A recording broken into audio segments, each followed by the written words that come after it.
What is up, you bunch of savages? Savage Mister here, and I am going to show you how to make one of our favorite meals here in the old Savage Ranch, the Savage Bunker, Savage Land, I don't know. But anyway, I'm going to show you with a big old bunch of meat right there how we're going to make empanacos. It's just like tacos, but with empanada seasoned meat, empanada meat, I don't know, empanada filling, whatever. Let's get on with it. This here is the key to the whole thing, is this sazon Goya stuff with cilantro and anyway, that right there, get a good look. Anyway, this is the one, this has got the flavor. And basically you use 2 of these, that's 2 together, per every pound of meat. And yes, I'm gonna do 3 pounds of meat. You like to have leftovers, you eat it for days afterwards. It's so cool. It's so good. And all you need other than that is some ground oregano. You can use onion powder or onions or minced onions, garlic powder, and some sauce of tomat. That's tomato sauce to you. And then we do some refried beans on the side. Whoop! Throw a little oil in there or something, and it's good. Anyway, let's get the meat started. We don't like to have it super big and thick, crumbly meat. We like to run it through the food processor and chop it up after it's been browned. Spread it around the pan to get it all done. Let's come back after it's browned. Hey, like magic. Not really. Still not browned, but while we're waiting on that, let's go ahead and get the measurements of I need for all these things. We already know that per pound is 2 of these, so there's 3 pounds. We're good there. We will put that where it goes. This is per 3 pounds. I'll post 2 pound measurements as well, and 1 pound if you would like. 3 teaspoons of oregano. Here's a teaspoon. Put these in a bowl right here. There's 1. There's 2. Might get a little bit extra. Oh well. Just finish it off. There's practically 3 teaspoons in there. Empty. Now onion powder, we're going to do 3 tablespoons instead of teaspoons. So there's 1 tablespoon. There's some massive thing here, so we have to take the lid off completely. Luckily we've got one where the thing will fit in there. 3 tablespoons onion powder. There's 3. Boom. And the last ingredient is garlic powder. We need 1.5 teaspoons of it. You can use minced garlic, but you have to look up online to see what, how to equal the measurements kind of thing. Because the recipes I got was for like minced onion and cloves of garlic, so I just went and, got the measurements for powders, because we're not so much on the chunk of things. We like our stuff smooth if we can do. You've heard of a vegetarian? We're the opposite. This is a 1/2 teaspoon. I got my full teaspoon. Boom. The other thing that I have is the tomato sauce. You hold off on that until the end. That's the last thing you put in. So we will let that sit over there and wait. How about that? Now we got to put the main ingredients. We got to put these in there. Mix this up. Let's check it out.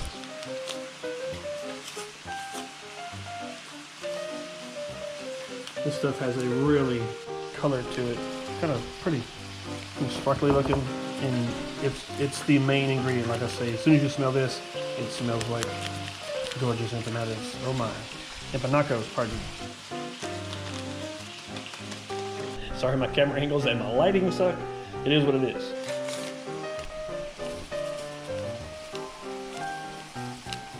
I wish you could smell this stuff. It's so good. It's so good. Yeah, it really is though. It will come out to look like that. If you want to mix it all together. You don't have to, I guess. You can wait and mix it all in when it goes in the meat, but I like to mix it beforehand so it'll go evenly in the meat. Let me finish browning this stuff and then we'll get right to it. It doesn't take long either. Not at all. The part that takes long is I like to run it through a food processor. You don't have to do this at all. You can leave it chunky. I already call it like meat, like clumpy meat. We like to make it fine. If you have a bigger processor than I've got, this is so small. I've got to go pretty much about 1/3, maybe 1/4 of a pound each time. So I've got to run. It's a pain. I won't even show you that. It's so annoying. If you have a bigger one, you can run through the processor if you even want to do that at all. But anyway, let me brown this and I'll be right back.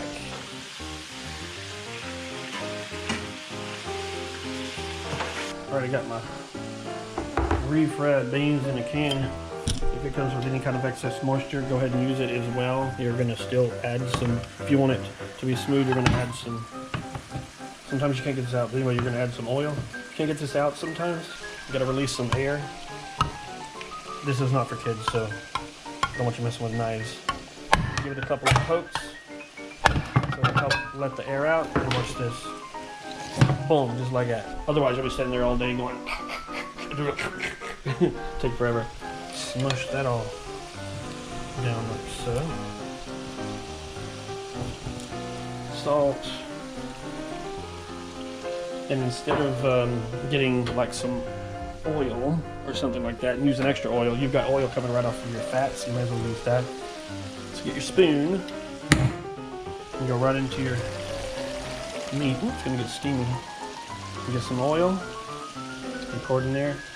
Do a few of those until you get a good amount that makes it kind of makes it smooth. It's hard to explain. It kind of makes it velvety instead of like this clumpy, pasty kind of thing. You know, it makes it thinner.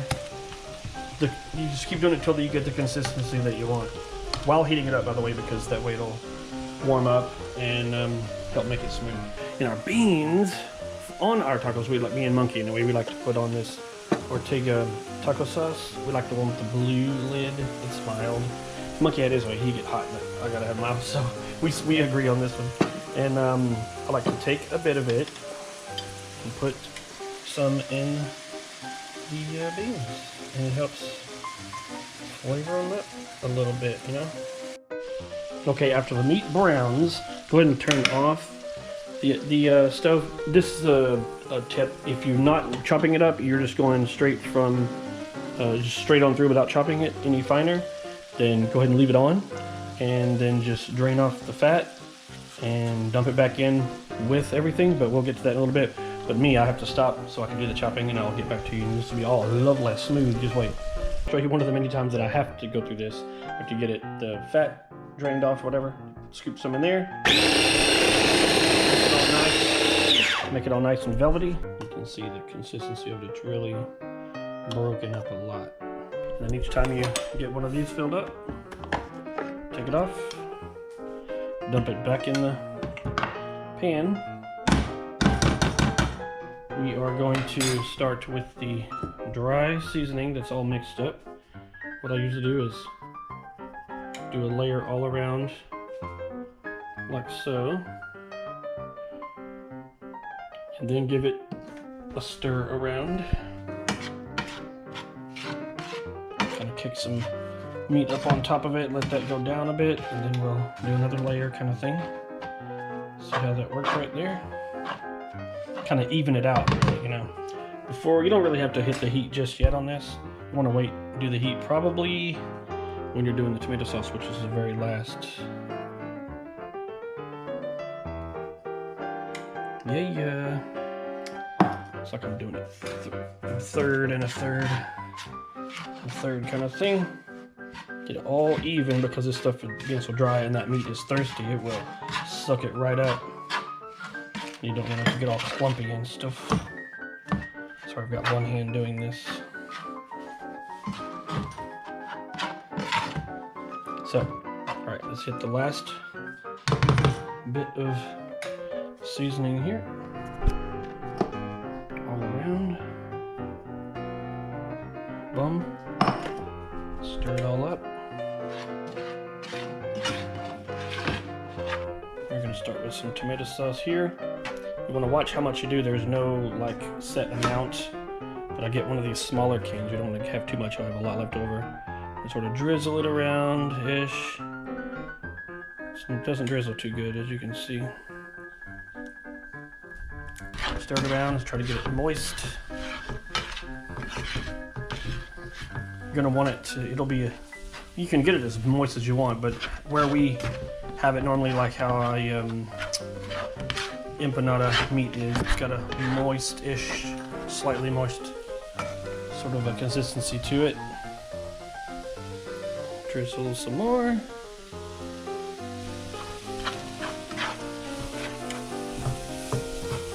I can smell it. It's all coming together. That tomato sauce adds a little bit of sweetness that just, woo, sets it off. It still feels a little bit dry, so I'm gonna add a little bit more.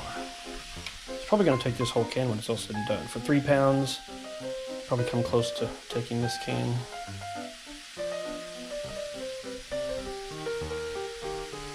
That's most of it anyway.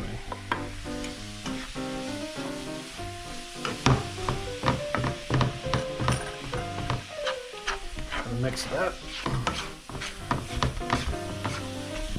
For my low budget self, it's hard to hold the handle and the camera at the same time.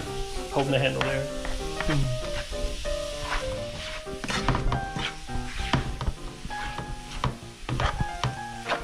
Let that sit a little bit. And grab whatever you're gonna put them on and load up. You could do lettuce, tomato, onions, whatever you want. If you like all the chunky stuff. Like I said before, we are kind of not the chunky folks. I'm chunky, but I don't like everything chunky. And get these like flat things, whatever they're called, like chalupa or tostadas shells. The kids just do like fajita sized tortillas, or you can make a big fat burrito if you want. However you like. And we throw some sauce on there. Boom. A little sour cream, beans, woo, all that together. Oh my lord. It also makes it good with some tostada chips, tortilla chips. Makes it good like nachos. Oh my gosh. But anyway, oh yeah, we gotta throw some cheese on there too. What am I talking about? All right, I've decided I'm going to make myself a fat burrito. So if it's empanada meat, is it and I call it a taco empanaco, is it a emparito? I don't know. Little sour cream right there. Get out of the way, I'm done with you. Put some of them beans down. These beans are good. Dang, bro. Heck yeah, dude. Put a little bit of that meat. Yeah. Get a little bit more of that meat. Dang, bro. Some more still. Alright, that's probably good on the meat. Throw a little bit of cheese. I forget. Not you. She thought I was talking to her. And then top it off with some of this tortilla taco sauce. Oh my gosh. And drizzle. I put it on my taco today. Drizzle. Alright, there we go. Alright, I'm gonna roll this sucker up, I'm gonna put it in my face, I'm gonna eat, and I'm gonna love it. You know what happens whenever I eat? You gotta shit up. So, hope this, you maybe go try this and find out, oh my god, that's really good, and come back and comment and tell me how good it was, because I love it. And that's it. So maybe we'll do some more of this, I don't know. But right now I'm gonna go eat, and I'll see you later. Y'all stay savage. Thanks for watching Savage Mr. Like, subscribe, and share, and send money.